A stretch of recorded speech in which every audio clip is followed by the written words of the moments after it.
Meet Sarah, single mom, 2 jobs, 1 daughter, Emma, age 10, bright kid, loved art, asked a million questions, still believed in magic. Sarah's brother, Marcus, moved back to town after a divorce. He was struggling, lost his apartment. So Sarah did what any good sister would do. She let him stay in the guest room. Marcus was a godsend. He'd pick Emma up from school, help with homework, cook dinner when Sarah worked late. For the first time in years, Sarah felt like she could breathe. Emma loved Uncle Marcus.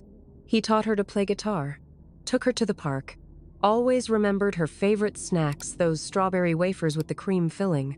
But about 3 weeks in, something shifted. Small things. Emma stopped running to hug him at the door. She'd take her plate to her room instead of eating at the table. When Sarah asked if everything was okay, Emma just said, "I'm tired." Sarah thought, growth spurt, preteen hormones, school stress. She didn't think danger. Week 4, Emma started wearing hoodies, even indoors, even in summer. She'd lock her bedroom door. Never used to do that. Sarah noticed Marcus would linger outside Emma's room at night. Said he was checking on her, making sure she wasn't on her phone too late. Sarah told herself, he's being responsible. He's helping me parent. But one Saturday morning, Sarah came home early from a shift. The house was too quiet. She called out, "No answer." She walked upstairs. Emma's door was cracked open. Marcus was sitting on the edge of her bed. Emma was facing the wall, knees pulled to her chest. "Everything okay?" Sarah asked. Marcus stood up fast, smiled. "Yeah, just talking about her math test." Emma said nothing. Sarah's gut twisted. But Marcus was family. He'd never, right? That night, Emma asked if she could sleep in Sarah's room. "Why, baby?" I don't like being alone." Sarah said yes, but she didn't ask why. Not yet. Looking back, that was the moment she should have pushed. But she was tired, and Marcus had been so helpful. It's easy to judge Sarah now, but ask yourself, would you have seen it? Would you have questioned the person who made your life easier?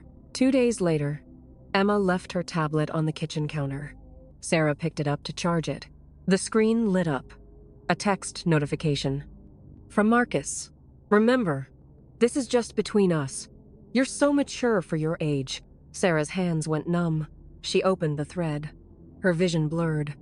Months of messages. Compliments that crossed lines. Photos he'd asked Emma to send. "Just for practice," he'd said. "For when you're a model someday." And at the bottom, "If you tell your mom, she'll send me away. You don't want that, do you? We're a team." Sarah didn't scream, didn't cry, not yet. She screenshotted everything, sent it to herself, then walked upstairs. Marcus was watching TV in the living room, barefoot, relaxed, a bowl of popcorn in his lap. "We need to talk," Sarah said. "About what?" Marcus asked, not looking away from the screen. Sarah held up the tablet. "About this." His face didn't change. Not shock, not guilt, just blankness.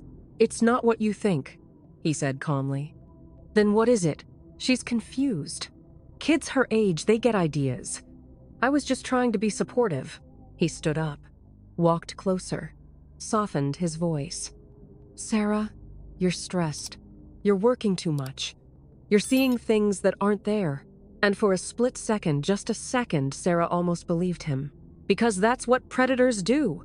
They make you feel crazy. But then she heard Emma's door crack open upstairs. Her daughter's small voice. "Mom?" Sarah looked at Marcus. "Get out. Now." He didn't argue. Didn't beg. Just grabbed his jacket and left. No apology. No remorse. Just gone. Emma came downstairs. Sarah wrapped her in her arms and just held her. "I'm sorry," Emma whispered. "I thought you'd be mad at me." Sarah's heart broke. "Baby, you didn't do anything wrong. He did." That night, Sarah called the police, filed a report, handed over every screenshot, every message. Marcus was arrested 3 days later. During the investigation, they found something worse. Emma wasn't his first. 2 other families, 2 other nieces. Same pattern, same manipulation, same grooming tactics. And all of them had trusted him because he was family. Emma started therapy the following week. Sarah went with her. It wasn't easy. Emma had nightmares, trust issues, blamed herself for months. But slowly, session by session, day by day, she began to heal. Sarah learned something crucial.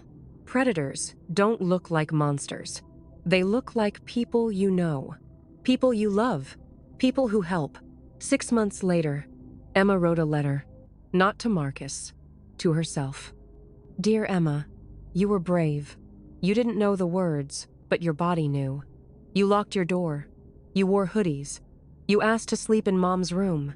You were trying to protect yourself the only way you could. I'm proud of you. Sarah still keeps that letter on the fridge. Today, Emma is 13. She's back to drawing, back to asking questions, back to believing not in magic anymore, but in herself. She still has hard days, but she also has a mother who listens, a therapist who validates, and a voice that's stronger than the silence ever was. Marcus is in prison, but there are thousands like him. In your neighborhood, in your family, in your circle of trust. They don't wear masks. They wear smiles. And the only thing standing between them and your child is you. Sarah told me, I thought I failed her, but my therapist said something I'll never forget. You didn't fail. You found out, and then you acted. That's not failure. That's love.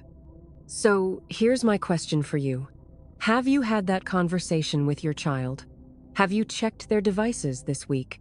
Have you questioned the helpful uncle, neighbor, or coach? If this story shook you good, let it shake you into action. Like this video if it opened your eyes. Share it with a parent who needs to hear it. Subscribe for more true stories that could save a life. And in the comments, tell me, what safety rule do you have in your home? Let's build a resource together. Because one parent's wisdom could be another parent's lifeline. Thank you for watching. Stay vigilant, stay loving, and remember, trust is earned, not owed, even from family.